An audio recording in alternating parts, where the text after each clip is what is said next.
1 কোটি টাকা দাও তাহলে তোমার মামলা তুলে দেব। সাকিবকে এমন প্রস্তাব দিয়েছে মামলার বাদী পক্ষ। তবে সাকিব খুব ভালো করে জানেন এসব সম্ভব নয়, তাই টাকা দিয়ে নিজের মামলা তুলতেও চান না বাংলাদেশের সর্বকালের সেরা এই অ্যাথলেট।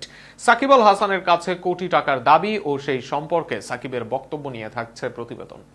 মাঠের টেস্ট নিয়ে ইতিবাচক আলোচনার ঠিক পরদিন আওয়ামী লীগের সাবেক 2 এমপিদের নিয়ে তোলপাড় ক্রিকেট অঙ্গন। কেননা তারা দুইজনই বাংলাদেশের ক্রিকেট ইতিহাসের অন্যতম সেরা 2 চরিত্র।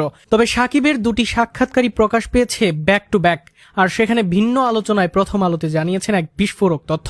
প্রথম আলোর ক্রীড়া সম্পাদক তারেক মাহমুদকে দেয়া সাক্ষাৎকারে জানিয়েছেন সাকিবের কাছে 1 কোটি টাকার দাবি করেছে বাদী পক্ষ।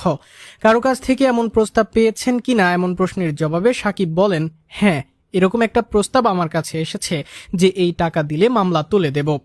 তবে কত টাকার প্রস্তাব ছিল সেটি এমন প্রশ্নের জবাবে সাকিব আল হাসান বলেন, এই তো বলেছে যে 1 কোটি টাকা দিলে আমি আমার নাম কেস থেকে উঠিয়ে দেবে। তবে যে বা যারা টাকাটা দাবি করেছে তাদের ধারণা নেই যে কেসটা যেহেতু করে ফেলেছে এখন চাইলেও তার নাম উঠাতে পারবে না, বা তারা উঠালেও পুলিশ যে উঠাবে বিষয়টা তা না।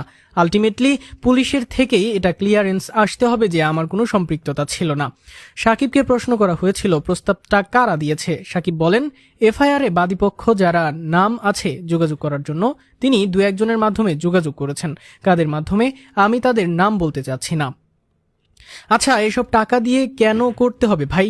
টাকা দেয়া মানে তো হচ্ছে আমার সমস্যা আছে, আমি চাচ্ছি যে আমাকে এখান থেকে বাঁচিয়ে দেয়া হোক। হতে পারে তারা ভেবেছে আমার কাছে অনেক বেশি টাকা, চাইলেই হলো। আমিও এই আশাই করি যেন অনেক বেশি টাকা থাকে আমার কোনো সময়। এদিকে যা এখন ভুল মনে হচ্ছে 10 বছর পর তা সঠিক বলে হবে বিশ্বাস সাকিবের। কেননা তিনি সবার চেয়ে অ্যাডভান্স বলেই মানুষ তা সহজে বুঝে উঠতে পারেনি। এই যেমন একসময় তিনি লিগ খেলতে গেলে সবাই তাকে দেশদ্রোহী বলতো, অথচ এখন মানুষই চায় যে খেলোয়াড়দের অনুমতি দেয়া হোক। সাকিব বলেন, আমার ফ্র্যাঞ্চাইজি লিগে খেলতে গেলে সব সময় সমস্যা হয়েছে। এন্ডোর্সমেন্টের জন্য খেলার মাঝে ছুটি নেওয়া বা খেলার আগে পরে এইগুলো নিয়ে সমস্যা হতো। এখন দেখেন এগুলো অনেক স্বাভাবিক হয়ে গিয়েছে। অনেক ক্ষেত্রে তো এখন আপনারাই বলেন কেন ফ্র্যাঞ্চাইজি লিগে খেলতে ছুটি দেওয়া হচ্ছে না, কেন অমুকের ছুটি দেওয়া হবে না, কেন অমুক দেশের সঙ্গে খেলার জন্য কাউকে আটকে রাখা হচ্ছে। কিন্তু আমার সময় আমি বারবার হয়ে যেতাম দেশদ্রোহী, কেউ আমাকে সাপোর্ট করেনি। কার্যক্রম নিষিদ্ধ আওয়ামী লীগের সংসদ সদস্য হওয়ার পর থেকেই জনমনে নেতিবাচক ধারণা শুরু হয় সাকিব ও ম্যাশকে নিয়ে। জুলাই আন্দোলনে তাদের নিশ্চুপ ভূমিকা পরিণত হয় আরও বড় সমস্যায়। তবে ভবিষ্যতে তাদের ক্যারিয়ার কি আর ক্রিকেটের কোনো পরিসংখ্যান যুক্ত হবে কিনা সেটাই এখন দেখার বিষয়।